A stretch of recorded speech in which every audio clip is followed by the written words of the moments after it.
Boa tarde. Então, vamos retornar com as leucemias crônicas agora.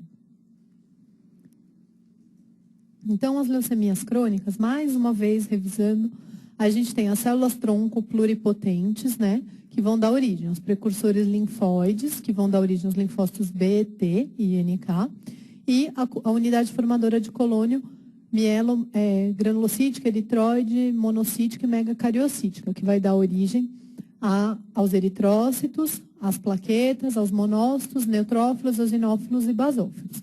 Então, os eventos acontecem em diferentes locais para o desenvolvimento das doenças hematológicas.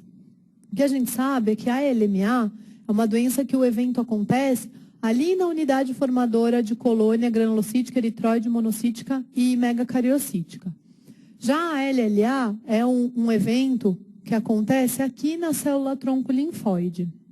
A LMC, o evento acontece na célula mais jovem ainda, ocorre aqui na célula-tronco pluripotente, e por isso que ele pode alterar qualquer uma das séries, porque o evento é na célula mais jovem que existe. E ao contrário, na LLC,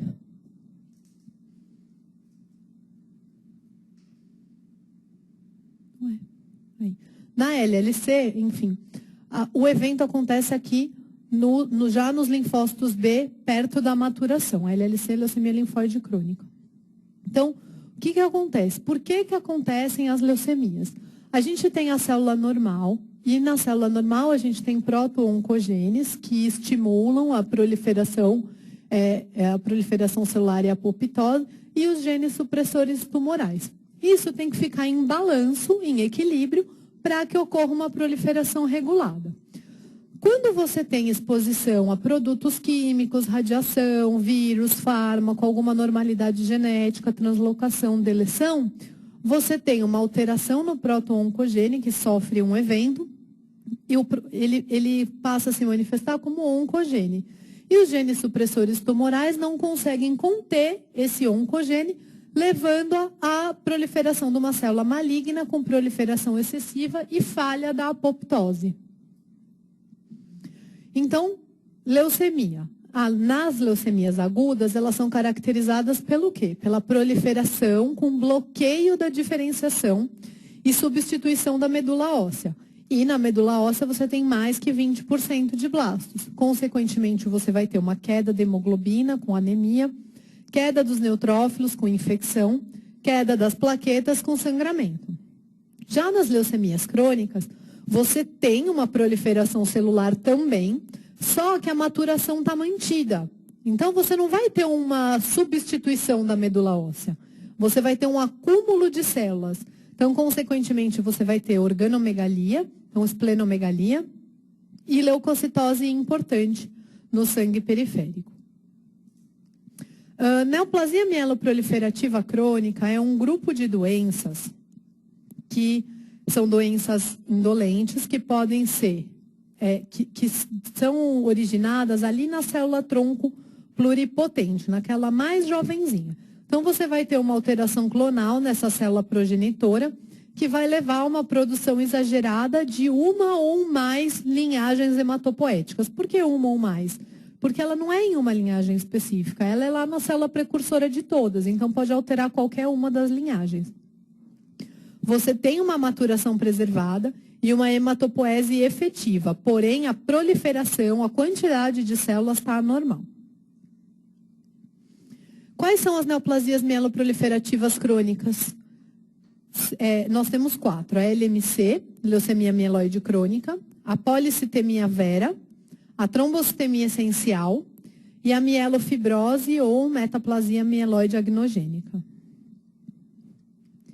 Então, dentre as mieloproliferativas crônicas, a gente divide elas em 2 grupos, as BCR-ABL positivo e as BCR-ABL negativos, ou Filadélfia positivo e Filadélfia negativo.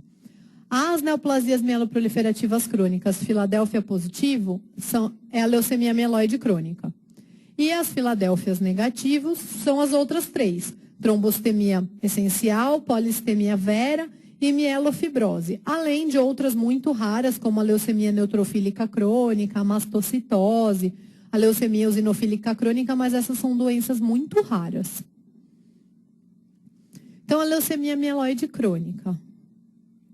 Na leucemia mieloide crônica, ocorre uma alteração clonal da célula pluripotente da medula óssea e vai afetar as múltiplas linhagens celulares. Então, a linhagem mieloide, eritroide, linfóide, todas elas.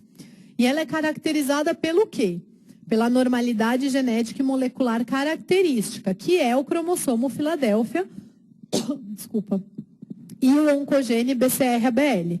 Então, LMC é igual a cromossomo Filadélfia, tá? A incidência de LMC é 1,9 casos para cada 100 mil habitantes por ano nos Estados Unidos. Nós temos cerca de 5 mil casos novos por ano. Representa 11% das leucemias. É uma doença já de adultos em torno dos 50 anos, 55 anos. E também tem uma predominância maior no sexo masculino, 1,3 para cada uma mulher. A LMC ela é relatada desde 1845, onde foi relatado pela primeira vez 2 casos de hipertrofia do baço e do fígado e alteração do sangue, e os 2 pacientes evoluíram para óbito. Foi relatada por Virchow e Bennett. Em 1972, Newman começou a descrever algumas células leucêmicas que se originavam na medula óssea. E já no século XX, ela entrou na classificação das leucemias. E em 1972, foi identificada por Rowley uma translocação balanceada entre o cromossomo 9 e 22. Foi a primeira vez que foi descrito. Em 1960, também foi descrito a alteração do cromossomo 9 e 22 nos pacientes com LMC. Então, na LMC, o que acontece? Uma perninha do cromossomo 9 vai para o cromossomo 22. E a perninha do 22 vai aqui para o 9. Isso é o cromossomo Filadélfia. Tá? Então, aqui, ó. No cromossomo 9, a gente tem a região do gene ABL. E no cromossomo 22, a região do gene BCR. Ocorre uma translocação balanceada. A perninha do 22 vai para o 9. A perninha do 9, trazendo o ABL, se junta aqui, ó. Então, fica o BCR, que já estava no 22, com o ABL, que veio do 9. Essa translocação, ela vai aumentar a proliferação celular, mas vai mantendo a diferenciação celular e bloqueando a apoptose. Por quê? Porque essa translocação 922, ela dá origem a um produto gênico chamado BCR-ABL. O BCR-ABL, ele é um oncogene que ele tem estimulação, ele tem função de tirosina quinase. Consequentemente, ele tem uma capacidade autônoma de proliferação e de maturação.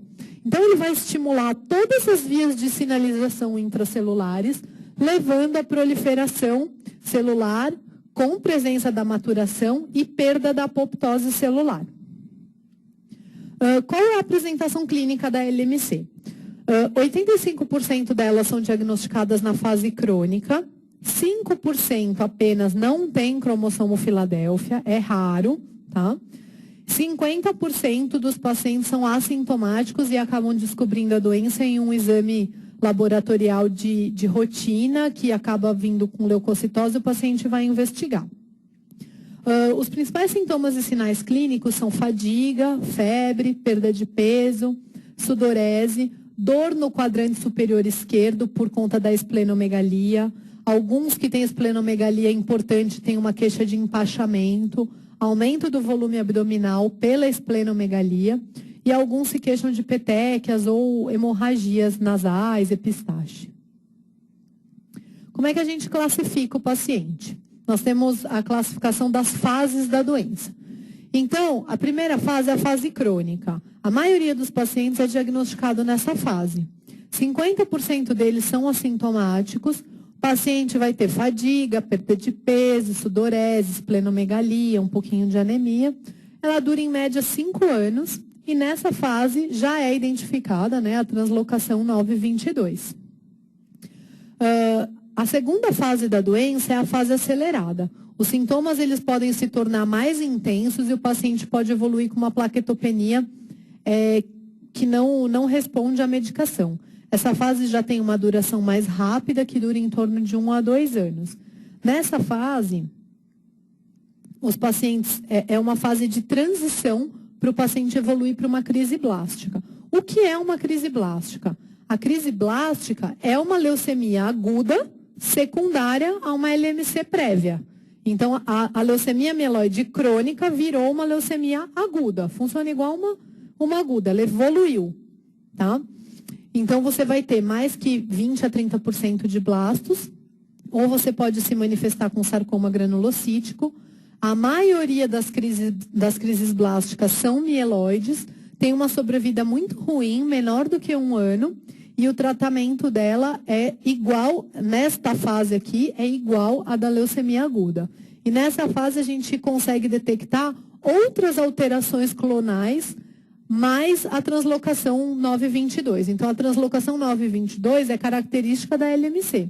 E você consegue detectar outras alterações clonais. Então, perda do cromossomo 7, perda do cromossomo 5, translocação 821, associadas à translocação 922. Tem uma evolução clonal, que a gente chama.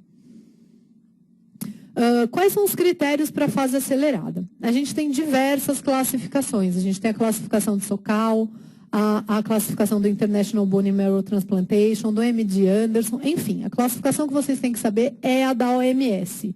Fase acelerada tem entre 10 a 19% de blastos no sangue periférico ou na medula óssea, basófilos acima de 20% no sangue periférico, plaquetas menor do que 100 mil, não relacionadas ao tratamento, ou plaquetas maior que 1 milhão, mesmo com o tratamento. Porque a ideia é que se o paciente tem uma plaquetose, quando ele começa o tratamento, é para a plaqueta voltar para o normal. Se mesmo tomando o remédio corretamente, a plaqueta persiste acima de 1 milhão, é uma fase acelerada. E se a plaqueta cair muito com a medicação, a plaqueta ficar abaixo de 100 mil, a gente tem que tirar a medicação e ver se essa plaqueta menor que 100 mil é uma fase acelerada ou uma toxicidade ao remédio. Então, tem que ter bastante cuidado para esse critério. Progressão da esplenomegalia ou aumento da leucocitose não responsiva ao tratamento e algum tipo de evolução clonal na citogenética. Então, você colheu o exame ao diagnóstico. O paciente tinha uma translocação 822. Ok. LMC, leucemia mieloide crônica. Nos exames de reavaliação, você colhe uma nova citogenética. Ele, além da translocação 922, ele, por exemplo, tem uma trissomia do 8. Tá? Então, ele ganhou um cromossomo 8. Então, isso é uma evolução clonal. Ou então, ele perdeu o cromossomo 7. Isso é associado ao BCR-ABL. Isso é uma evolução clonal. Tá? Esse é um critério de fase acelerada. E o critério de crise blástica é blastos maior que 20% no sangue periférico ou na medula óssea, proliferação de blastos extramedulares, que podem ser onde? Sarcoma granulocítico em qualquer local do corpo, aquele cloroma, infiltração de pele, ou quando você vê cluster, às vezes quando você aspira o mielograma e você vê a lâmina, não tem mais que 20% de blasto, mas quando você faz a biópsia, você olha que tem vários nichos com cluster de blastos na medula óssea. Isso também é critério para crise blástica. E qual que é o quadro clínico? Na fase crônica, a maioria dos pacientes são assintomáticos, ela tem duração de 3 a 5 anos. Muitos pacientes têm queixas apenas constitucionais, alguns com discretas hemorragias. Esplenomegalia volumosa é presente em 80% dos casos, a maioria dos pacientes vem com bação mesmo. Pode ter hepatomegalia e pode ter até priapismo secundário à hiperleucocitose, que é bem pronunciada. Na fase acelerada, o paciente tem uma piora dos sintomas constitucionais, então costuma ter mais febre, mais fadiga, bastante astenia, mas também podem ser assintomáticos. Existe uma resistência progressiva terapêutica, o baço volta a aumentar e o hemograma volta a ficar ruim, um aumento da basofilia, aumenta o número de blastos, tem uma plaquetopenia que é não relacionada à medicação, ou uma plaquetose descontrolada, mesmo com a medicação. Já na crise blástica, os blastos estão acima de 20% na medula óssea ou no sangue periférico, né? Pode ser uma crise blástica medular ou extramedular, quando esses blastos estão infiltrando algum outro tecido. 50% das crises blásticas são mieloides, 25% linfóides, 25% indiferenciadas ou bifenotípicas. Por quê? A doença não é lá na célula tronco pluripotente, lá em cima? Então, ele pode ter crise blástica linfóide também. Além disso, o paciente pode ter febre, sudorese, anorexia, dores ósseas, piora da esplenomegalia e a sobrevida é muito ruim. É em torno de 3, 6 meses, 1 ano no máximo, se não tratado. Como é que a gente faz o diagnóstico de LMC? Então, assim, a gente sabe que a gente tem uma translocação associada. Então, a gente vai precisar abordar a medula desse paciente. Então, a gente precisa do PCR para o BCR-ABL, da citogenética para a gente ver a translocação, do FISH para a gente ver com mais sensibilidade do que a citogenética. Não precisa fazer FISH em todo mundo, se você conseguir ver a translocação na citogenética, mas o FISH é um exame mais sensível, mais específico. Tem que fazer um mielograma para a gente ver a quantidade de blastos, para classificar se ele está numa fase crônica, numa fase acelerada ou numa crise blástica, já o diagnóstico. O hemograma, que vai dar alguns indícios de LMC, e também para classificar a fase. Se tem mais que 20% de basófilos, por exemplo, já é uma fase acelerada. E medir o tamanho do baço para a gente fazer os scores prognósticos. Então, o que a gente vê, isso é uma medula óssea normal. Então, aqui o branquinho são adipócitos, aqui são as trabéculas ósseas e as células. Isso é o normal, a medula é assim, mais ou menos. Na LMC, ela fica cheia de célula. Então, é uma medula extremamente hipercelular. O que a gente espera no hemograma de um paciente com LMC? Então, você vai ter uma leucocitose com desvio escalonado. Porque a LMC, ela não é uma proliferação clonal de células, mas que preserva a maturação. Então, você vai ter todos os níveis de maturação no sangue periférico. Você pode ter desde blasto até granulócito maduro, segmentado. Então, vai ter blasto, mielócito, promielócito, metamielócito, bastão, segmentado. Vai ter tudo no hemograma. Diferente das agudas. Nas agudas, a gente não tinha o hiato leucêmico, tinha o blasto e um pouquinho de célula madura lá no final de neutrófilo. Aqui não, aqui a gente vai ter tudo. E geralmente a gente vê o quê? Que os mais jovens têm menos e os mais maduros têm mais. Então, vamos supor, tem 2% de blasto, 4% de mielócito, 5% de meta, 7% de bastão, 80% de neutrófilo. Então, é o que a gente chama de desvio escalonado. Os jovens estão presentes com ordem de maturação em menor quantidade para o maior. Além disso, a gente vai encontrar basofilia e eosinofilia também, anemia normocítica e normocrômica, e a gente pode encontrar ou plaquetose ou plaquetopenia. A plaquetose é mais comum, tá? Além disso, a gente tem alguns outros exames que a gente utilizava antigamente, que é a fosfatase alcalina leucocitária. A fosfatase alcalina, ela tem diversas isoenzimas. Então, a gente tem a leucocitária, a gente tem a hepática. Então, a fosfatase alcalina leucocitária, ela vai estar diminuída. A gente utilizava isso antigamente para a gente fazer o diagnóstico diferencial de LMC para a reação leucemoide em casos de infecções graves. O mielograma ou a biópsia de medula desse paciente, ele vai ter uma hiperplasia granulocítica, vai ter bastante célula, aquela medula cheia de célula, e pode ter algum grau de fibrose também na medula óssea. O cariótipo, ele é obrigatório, e a gente vai ver o quê? A translocação 922, que é o cromossomo Filadélfia. Na biologia molecular, a gente vai fazer a biologia molecular pesquisando o BCR-ABL, porque essa translocação 922, ela dá origem ao produto gênico BCR-ABL. Então, é ele que a gente vai procurar. A gente vai fazer ele tanto para o diagnóstico, a gente pode fazer o exame de biologia molecular qualitativo, que vem positivo ou negativo, e quantitativo. O quantitativo é importante ao longo do tratamento para a gente monitorizar o paciente e ver se a quantidade de transcritos está diminuindo com o tratamento e se esse paciente está atingindo a remissão desejada. Como é que a gente trata o paciente? Inicialmente, a gente faz hidroxiureia. Hidroxiureia é um citorredutor. A gente começa em média numa dose de 50 miligramas por quilo por dia. E para controlar a leucocitose e a trombocitose. Se o paciente tiver leucocitose sintomática, a gente às vezes tem que fazer aférese, tem que fazer leucaférese para diminuir o número de células. Se tiver trombocitose, né, plaquetose sintomática, a gente pode também tratar com hidroxiureia, pode dar antiagregantes associados, pode dar nagrelide também para inibir as plaquetas, ou também fazer uma plaquetaférese. Em vez de a gente tira as plaquetas da circulação do paciente. Mas o tratamento mesmo, ele é feito com os inibidores de tirosinoquinase. Esse é o tratamento da doença. Por quê? Porque a gente não sabe que essa translocação 922 dá origem ao BCR-ABL, que é uma proteína com função tirosinoquinase. Ela não tem essa função de tirosinoquinase, que é uma função de fosforilar e aumentar a proliferação celular. Então, a gente vai inibir essa tirosinoquinase. Então, o que acontece?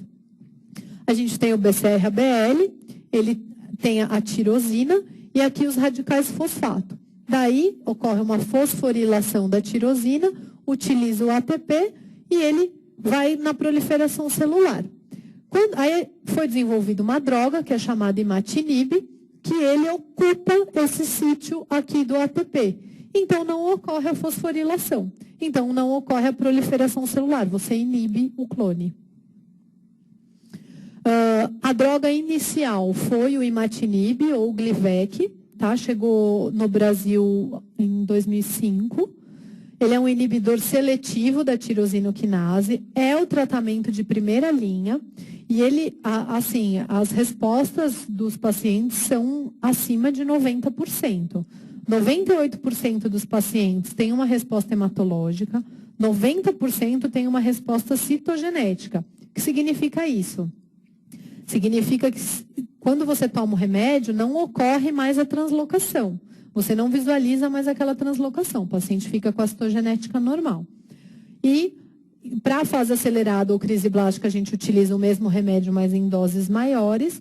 E a gente tem os inibidores de tirosinoquinase de segunda linha, que são o dasatinib e o nilotinib, que a gente também pode utilizar em outras situações. Inclusive em casos de mutações que não respondem ao inibidor, que a gente já vê há alguns anos. Quais são os objetivos do tratamento? Então, assim, quando você faz o diagnóstico de uma leucemia mieloide crônica, a gente faz a citorredução inicial, inicia a droga-alvo, inibidor de tirosinoquinase, e a gente tem uma sequência de reavaliações. O que a gente espera? Que o paciente entre em resposta hematológica, ou seja, o sangue tem que ficar normal. Tá? Não vai dar mais para ver no sangue que tem leucemia, o sangue fica normal. Depois, ele tem que entrar numa resposta citogenética. Então, a gente não vai mais visualizar aquela translocação 922. E depois, o BCR-ABL vai ficar negativo, vai abaixar o seu valor, que é a remissão molecular que a gente chama. E para tudo isso, a gente tem um tempo para acontecer. Então, aos 3 meses, a gente espera o quê? Que o paciente tenha resposta hematológica, então sangue normal, BCR-ABL menor que 10 e Filadélfia menor que 35% na medula. Com 6 meses, a gente reavalia de novo. Aí o sangue tem que estar normal, a citogenética tem que estar normal e o BCR-ABL é menor que 1%. E com 12 meses, o BCR-ABL tem que estar menor do que 0,1%, que é a resposta molecular maior, que a gente chama. Então, a gente tem o objetivo de atingir a resposta hematológica, a resposta citogenética e, posteriormente, a resposta molecular. Se isso não acontecer nesse tempo ou tiver alguma outra nuance aqui, a gente troca para a segunda linha, tá? Para um inibidor de segunda geração. Além disso, né, a gente utiliza a hidroxiureia para citorredução. Só que assim, a hidroxiureia, ela não altera a evolução da doença, ela controla o número de células, mas não altera a evolução da doença. A gente utilizava também antigamente, antes dos inibidores de tirosinoquinase, a gente utilizava o interferon. Ele induz a uma resposta hematológica em 90% dos casos, mas citogenética só 30% dos casos, e molecular não. E além disso, ele tem muitos efeitos colaterais sistêmicos, febre, dor no corpo e tal. Então, realmente não é a droga, não tem por que a gente utilizar hoje, apenas em alguns casos isolados e específicos. E o transplante? Bom, o transplante de células-troncos para LMC, ele também é indicado. Ele foi indicado com muita frequência no passado, tá? É um transplante que tem que ser alogênico. Os pacientes atingem cura em torno de 70% dos casos e a mortalidade do procedimento é só em torno de 20%. Ele induz a respostas hematológicas duradouras e citogenéticas, mas às vezes o paciente tem recidiva molecular. E aí tem que usar o remédio do mesmo jeito. Então, hoje em dia, atualmente, a gente tem utilizado cada vez menos o transplante de medula porque a droga é uma droga-alvo. Você sabe qual é a translocação, você sabe qual é o produto gênico, você tem uma droga que inibe diretamente essa proteína tirosinoquinase. Então, a gente tem utilizado cada vez menos o transplante de medula. Na verdade, atualmente, quando o primeiro inibidor não dá certo, você ainda tem mais 2 para usar. Então, a gente tenta usar outros e depois, em casos de crise blástica, ou quando o paciente tem alguma mutação, essa mutação aqui chama T315I, ela não responde ao remédio. Não adianta dar inibidor de tirosinoquinase. Aí a gente indica o transplante, ou quando você tem falha, ou quando você não tem o inibidor, que no Brasil não acontece mais. Os 3 remédios são liberados pela Secretaria de Saúde e desde o ano passado também são liberados pelos convênios médicos. Então, aí você pode encaminhar para o transplante também. Então, é isso de LMC. Já a leucemia linfóide crônica é o outro grupo de doenças de leucemias crônicas que a gente tem. A LLC, ela é uma doença dos linfócitos maduros. Ela tem uma infiltração dos órgãos linfóides, da medula óssea e do sangue periférico. Tá? Então, não é uma doença que está restrita à medula. Ela pode ter infiltração de linfonodos, baço, tudo isso.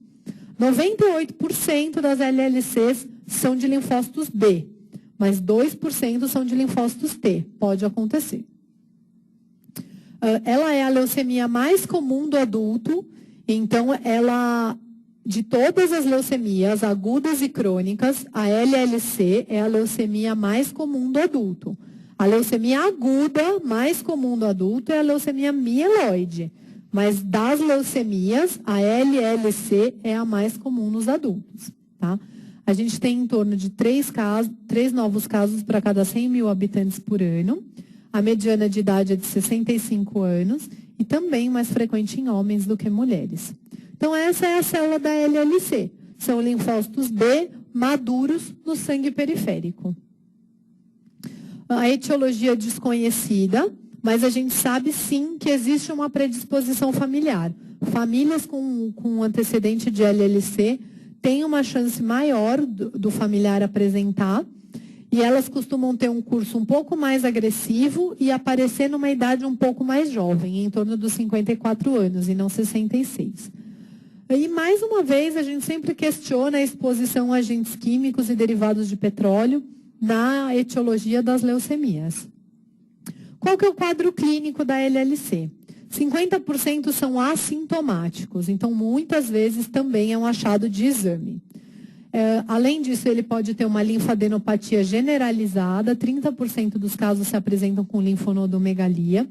Os sintomas B aqui, de febre, sudorese noturna, perda de peso, eles são mais proeminentes. Pode ter hepatomegalia, esplenomegalia também pode acontecer. E os sintomas relacionados à doença, como anemia, sangramento por conta da plaquetopenia, infecções por conta da neutropenia. Além disso, a LLC às vezes está relacionada com fenômenos autoimunes. Então, pode acontecer anemia hemolítica autoimune e plaquetopenia imune por conta da LLC. E, além disso, os pacientes, como é uma doença de linfócito B, também podem ter infecções de repetição. Quais são os achados laboratoriais da doença? No hemograma, a gente vai encontrar uma linfocitose persistente de linfócitos maduros, tá?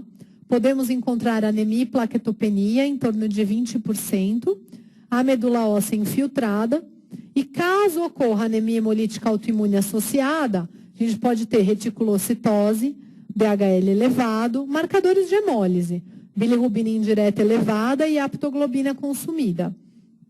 A gente pode encontrar também hipogama-globulinemia, que as gama-globulinas elas não são produzidas pelos plasmócitos, e elas são produzidas quando entra em contato com, lembra, o linfócito B entra em contato com o antígeno, produz as imunoglobulinas lá, se diferencia em plasmócito. Então, se o linfócito está doente, não vai produzir as imunoglobulinas. E também elevação de beta-2 microglobulina, que pode acontecer em todas as doenças linfoproliferativas. Como é que é o diagnóstico da LLC? Então, a gente tem que avaliar a morfologia do sangue periférico, da medula óssea, tá? A biópsia de medula e de algum outro tecido, por exemplo, de linfonodo. A imunofenotipagem, para a gente ver quem é esse linfócito, se ele é um linfócito maduro, para diferenciar de LLA, né? Citogenética e FISH e a análise molecular também.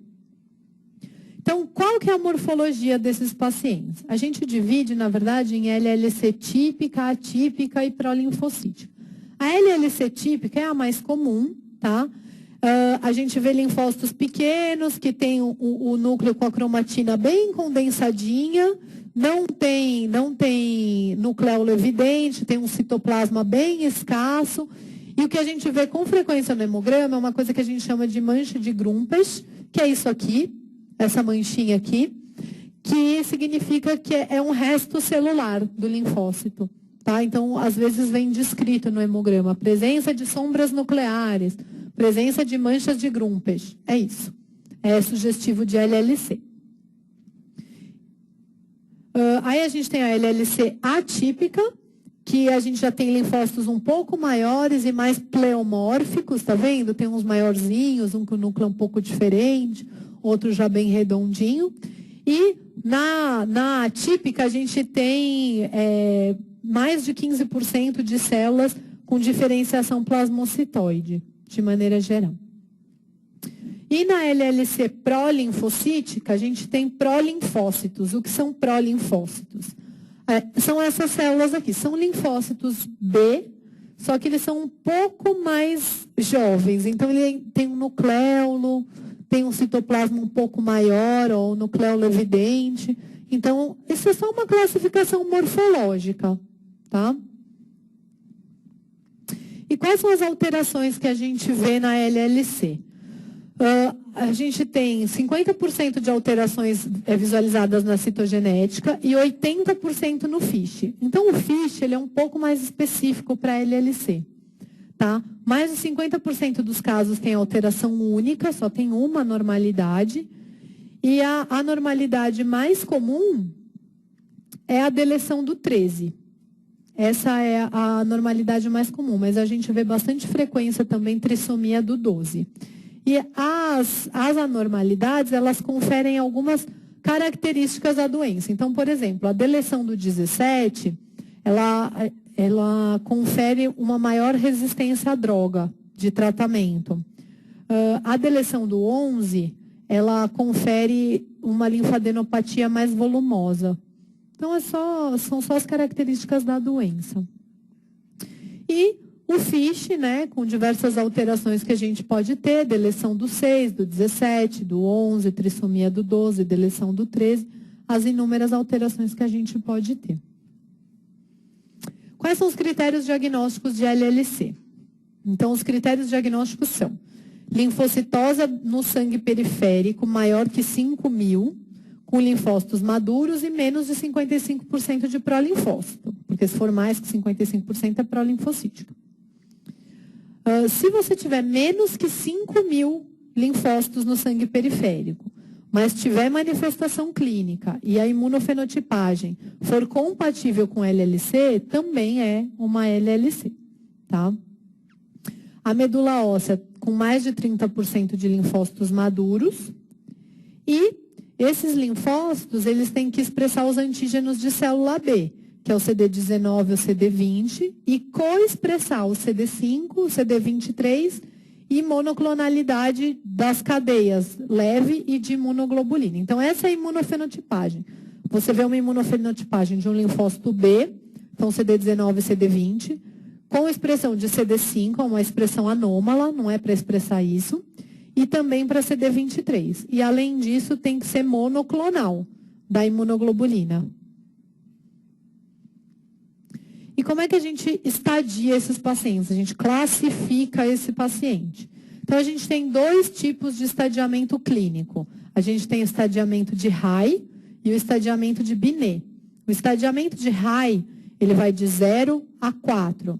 E ele leva em consideração se tem adenomegalia, se tem esplenomegalia, se tem anemia e se tem plaquetopenia. Basicamente isso. E ele correlaciona com a mediana em meses do paciente. Então, um paciente que tem só linfocitose, sem mais nada associado, a sobrevida, tem mais que 5.000 linfócitos no sangue periférico, com aquela imunofenotipagem típica, a sobrevida dele é maior que 150 meses, é uma sobrevida muito boa, tá? Agora, o paciente que tem uma plaquetopenia, já é um estadio 4, então ele tem uma sobrevida em torno de 2 anos. E o estadiamento de Binet. O Binet a gente divide em A, B e C. Ele também é uma classificação que leva em consideração o número de linfonodos acometidos, a hemoglobina e a plaqueta. E também faz uma correlação com a sobrevida em anos. Então, o paciente que é um Binet A, que só tem linfocitose, não tem mais nada, ele tem uma sobrevida maior do que 10 anos. É uma sobrevida sem tratamento. É uma sobrevida muito boa. Quais são as indicações? Assim, LLC é uma doença que a gente não precisa tratar todo mundo. Se o paciente é um estadio A de Binet ou um estadio 0 e 1 de High, ele não precisa receber tratamento. Ele fica só em observação clínica. E quem a gente trata? A gente trata os pacientes que têm sintomas constitucionais, então que tem sudorese, febre, perda de peso. Os pacientes que têm massa búlquica, que têm grandes linfonodos. Então, tem paciente que tem linfonodomegalia em torno de 7, 10 centímetros. Aí tem que tratar. Mesmo que o paciente não tenha mais nada, tem que tratar porque é uma linfonodomegalia de grande monta, que a gente chama de massa bulk. Se o paciente tem esplenomegalia sintomática maior do que 6 centímetros, se for um estadio de Binet C ou mais do que o estadio 3 de High, então, quem é o estadio 3 de High? É o que tem linfocitose e anemia. E quem é o 4? É o que tem linfocitose e plaquetopenia. E ou se o paciente tem alguma citopenia autoimune que não respondeu ao corticoide. Então, às vezes, o paciente tem uma anemia hemolítica autoimune. Aí não tem jeito. Tem que tratar a doença de base. Tem que tratar a LLC. A LLC também é uma doença que não tem cura, é uma doença crônica indolente, que a gente faz o tratamento, mas que ela pode retornar. Em alguns casos, a gente opta pelo watch and wait, por exemplo, para o Binet A e para o baixo risco de High. Por quê? Porque esses pacientes são assintomáticos. Eles têm alterações laboratoriais, mas eles são assintomáticos. Então, a gente não trata.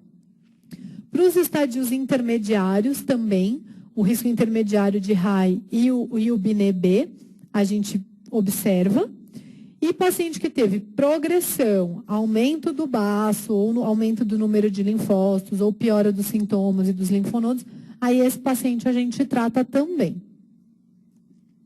Qual que é o tratamento? O tratamento é quimioterapia. Pode ser com múltiplos agentes.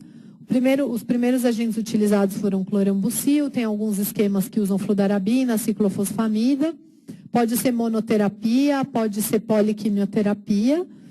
Além disso, a gente tem nos últimos anos os anticorpos monoclonais, por exemplo, o anti-CD20, o rituximab. A gente sabe que é uma doença de linfócito B.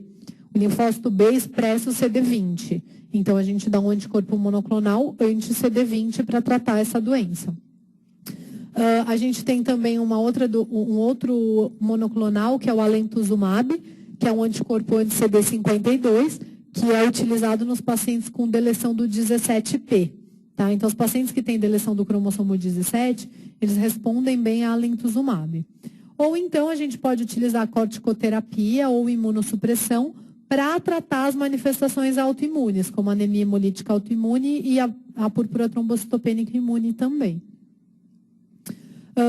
Faz transplante de medula de células-tronco para quem tem LLC? Podemos fazer. O transplante é sempre halogênico, tá? É um transplante com condicionamento de intensidade reduzida, um RIC, que a gente chama. E a gente transplanta quem? Os pacientes jovens, que não responderam à primeira linha, e os pacientes que têm deleção do 17p. Fora dessas situações, geralmente a gente não transplanta, a gente vai fazendo os esquemas de quimioterapia. E é isso. Vamos para as questões. Paciente com leucemia mieloide crônica em uso de imatinib, 400 mg, no terceiro mês de tratamento. Apresenta hemoglobina de 9, glóbulos brancos de 12.300, com desvio escalonado, ó, 1% de mielócito, 2% de metamielócito, 18% de bastão, 40% de segmentado, 2% de eosinófilo, 2% de basófilo, 35% de linfócitos, 10% de monócito e 450 mil plaquetas. Além disso, baço não palpável, traube ocupado. Qual é a conduta indicada? Então, esse é um paciente que tem LMC, que já começou o tratamento com imatinib 400 mg, só que o hemograma dele ainda não está bom no terceiro mês, né? O que a gente tem que fazer? Manter o imatinib 400 e agendar retorno para daqui mais 3 meses, então quando ele tiver 6 meses de doença. Manter o imatinib 400, agendar retorno em 1 mês para checar a adesão, porque o inibidor de tirosina quinase, o imatinib, é via oral. Então, às vezes, o paciente não toma. Acontece. A adesão é uma coisa muito importante no tratamento da LMC. Elevar a dose do imatinib para 600 mg ou trocar o imatinib para o inibidor de tirosina quinase de segunda geração, como o dasatinib ou nilotinib. Bom, a resposta é trocar o imatinib para o inibidor de segunda geração. Por quê? Esse paciente teve o diagnóstico, começou o tratamento, está no terceiro mês de uso. A gente não tem as reavaliações para fazer da doença? E a primeira reavaliação é quando? No terceiro mês. No terceiro mês, ele tem que ter resposta hematológica, o hemograma tem que estar normal. E esse paciente não está, o hemograma ainda está com desvio escalonado. Então, ele teve uma falha. Se ele teve uma falha no terceiro mês, a droga tem que ser trocada. Então, assim, o que a gente tem que saber é que no terceiro mês tem que estar resposta hematológica, o sangue tem que estar normal. No sexto mês, a citogenética tem que estar normal. E no 12º mês, o BCR-ABL tem que estar menor do que 0,1, tá? Que é a resposta molecular. Se nessas avaliações a gente não atingir, é critério de falha. E a gente tem que trocar. Não adianta ficar insistindo. A próxima. Ari, 70 anos, com diabetes mellitus em uso de metformina, procura seu médico para avaliação de rotina, encontrando-se assintomático. Realiza exames laboratoriais que mostram anemia, hemoglobina de 8,9, linfocitose de 16.000, aumento de DHL. É solicitada imunofenotipagem de sangue periférico que mostra linfócitos maduros, com expressão de antígeno CD5. Diante do diagnóstico mais provável, o dado clínico que confere ao paciente o pior prognóstico é cumbis positivo, linfonodomegalia, esplenomegalia, trombocitopenia. Então, é trombocitopenia, porque lembra que pela classificação de Rai e de Binet, quem que é a trombocitopenia? É o paciente Rai 4, né? A esplenomegalia é Rai 2. E pelo Binet, trombocitopenia é Binet C. Então, é a trombocitopenia que confere o pior prognóstico.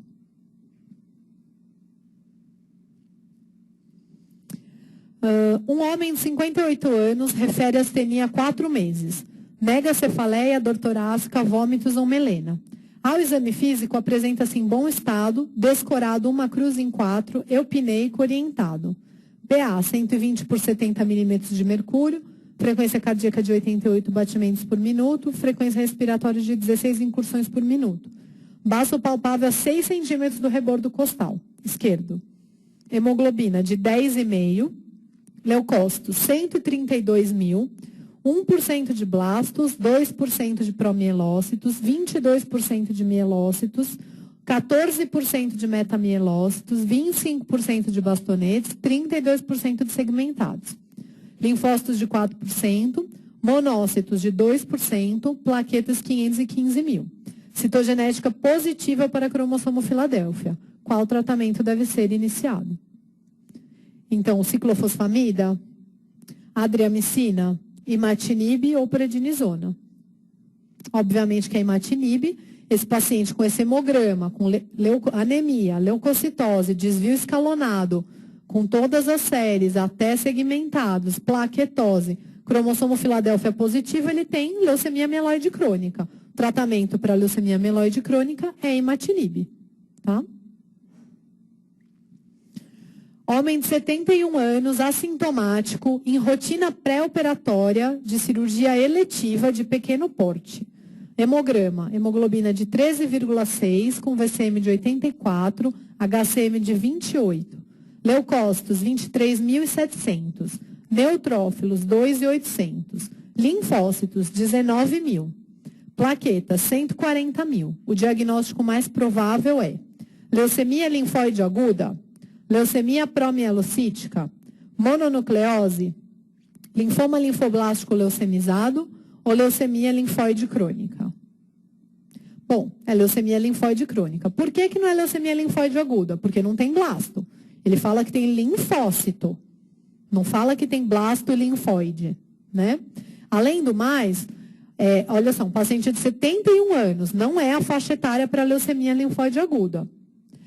Se ele estava assintomático, foi uma rotina pré-operatória. Então, fala contra a leucemia linfóide aguda. Então, não é. Promielocítica, que não fala nada de promielocítica. O paciente não tem anemia, não tem plaquetopenia, não tem blasto, não tem sangramento, não é compatível com o quadro clínico. Mononucleose, na verdade, na mononucleose, às vezes a gente tem um aumento de linfócitos atípicos no hemograma e ele descreve como linfócitos atípicos. E, além do mais, o paciente não tinha quadro clínico de mononucleose. Ele não tinha febre, não estava com dor de garganta, não tinha adenomegalia. Então, não. Linfoma linfoblástico leucemizado? Não, o paciente estava assintomático, pré-operatório de cirurgia eletiva. E não tinha nenhuma outra queixa. Então, realmente, ele foi encontrada uma linfocitose em sangue periférico num paciente assintomático. O diagnóstico mais provável é leucemia linfóide crônica. Sempre que tem linfocitose, que ele não descrever como linfócito maduro no hemograma, a gente vai pensar que o primeiro diagnóstico é leucemia linfóide crônica. Próximo. Um homem de 60 anos queixa-se de tosse com expectoração amarelada, febre e dor no hemitórax esquerdo há 5 dias. Ao exame, palidez uma cruz em 4, adenomegalia generalizada, com gânglios variando de 1 a 1,5 centímetro. Parenquimatosos, sem sinais flogísticos. Apresentava maciez à percussão e à ausculta. Estertoração fina na base do hemitórax esquerdo. Esplenomegalia. Exames laboratoriais. Hemoglobina de 11,5, glóbulos brancos 30 mil, com 85% de linfócitos de aspecto maduro. Plaquetas, 180 mil. O estudo imunofenotípico do sangue mostrou que esses linfócitos expressam unicamente a cadeia leve da imunoglobulina do tipo K, juntamente com os marcadores CD5 e CD23. O diagnóstico é leucemia linfóide crônica, estadio A pela classificação de Binet, pneumonia de etiologia bacteriana e os achados hematológicos são reacionais. Leucemia linfóide crônica, estadio C pela classificação de Binet, linfoma não Hodgkin de grandes células B leucemizado. Então, é a letra A. O paciente tem uma leucemia linfóide crônica, estadio A de Binet. Por quê? Porque ele tem plaqueta maior do que 180 mil. ele tem hemoglobina maior do que 10. Então, ele não é C. E de cadeia, né, de adenomegalia, ele fala que tem adenomegalia generalizada variando de 1 a 1,5. Então, ele não tem mais do que 3 cadeias. Então, e não tem anemia e não tem plaquetopenia. Na verdade, essa questão, quando ele fala que tem adenomegalia generalizada, se você interpretar que ele tem cervical, supraclavicular, axilar e inguinal, ele pode ter mais que 3 cadeias. A resposta correta para essa pergunta é estadio B de Binet, porque no estadio B ele pode ter mais que 3 cadeias, só que sem anemia e sem plaquetopenia, só que não tem essa opção. Dentre as opções que tem nessa questão, seria LLC Binet A. Por quê? Pneumonia, ok, ele pode até ter, mas achados hematológicos reacionais, não. Ninguém faz linfocitose desse jeito e linfocitose monoclonal, né, pela imunofenotipagem por conta de pneumonia. Estadio C de Binet, ele não é, porque ele não tem nem anemia, ele não tem anemia menor do que 10 e não tem plaquetopenia. E linfoma não Hodgkin leucemizado também não. Então, dentre as opções que tem na questão, a que melhor se encaixa é o estadio A. Tá? Mas se tivesse a opção de estadio B, a resposta correta é estadio B de Binet. É isso.